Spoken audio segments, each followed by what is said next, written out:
पूरी रात मुझे नींद नहीं आ रही थी। मैं रात भर यही सोचता रहा कि कैसे भी करके मेरी नौकरी लग जाए। अगले दिन मेरा इंटरव्यू था।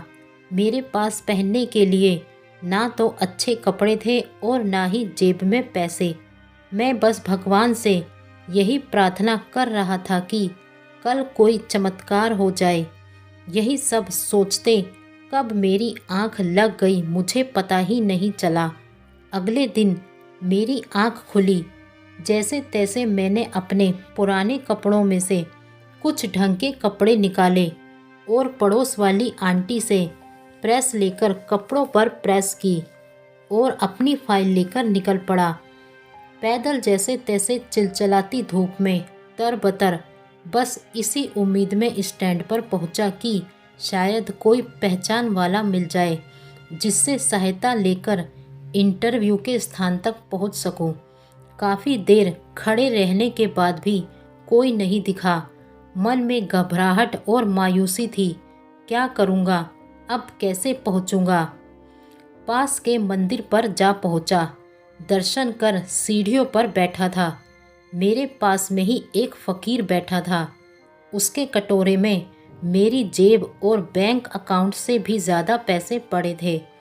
मेरी नज़रें और हालात समझ के बोला, कुछ मदद चाहिए क्या? मैं बनावटी मुस्कुराहट के साथ बोला, आप क्या मदद करोगे? चाहो तो मेरे पूरे पैसे रख लो। वो मुस्कुराता बोला। मैं चौंक गया। उसे कैसे पता मेरी ज़रूरत? मैंने कहा, क्यों, शायद आपको ज़रूरत है। वो गंभीरता से बोला, हाँ है तो, पर तुम्हारा क्या, तुम तो दिन भर मांग के कमाते हो। मैंने उसका पक्ष रखते हुए कहा। वो हंसता हुआ बोला, मैं नहीं मांगता साहब, लोग डाल जाते हैं मेरे कटोरे में पुण्य कमाने के लिए। मैं तो फ़कीर हूँ, मुझे इनका कोई मोह नहीं। मुझे सिर्फ भूख लगती है, वो भी एक टाइम, और कुछ दवाइयाँ बस।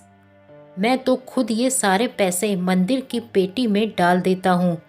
वो सहज था कहते कहते। मैंने हैरानी से पूछा, फिर यहाँ बैठते क्यों हो? ज़रूरतमंदों की मदद करने, कहते हुए वो मंद मंद मुस्कुरा रहा था। मैं उसका मुंह देखता रह गया। उसने 200 रुपये मेरे हाथ पर रख दिए और बोला, जब हो तब लौटा देना। मैं उसका शुक्रिया जताता हुआ वहाँ से अपने गंतव्य तक पहुँचा। मेरा इंटरव्यू हुआ और सिलेक्शन भी। मैं खुशी खुशी वापस आया। सोचा उस फ़कीर को धन्यवाद दे दूं। मैं मंदिर पहुंचा। बाहर सीढ़ियों पर भीड़ लगी थी। मैं घुस के अंदर पहुंचा, देखा वही फ़कीर मरा पड़ा था। मैं भौचक्का रह गया। मैंने दूसरों से पूछा, यह कैसे हुआ? पता चला वो किसी बीमारी से परेशान था, सिर्फ दवाइयों पर जिंदा था।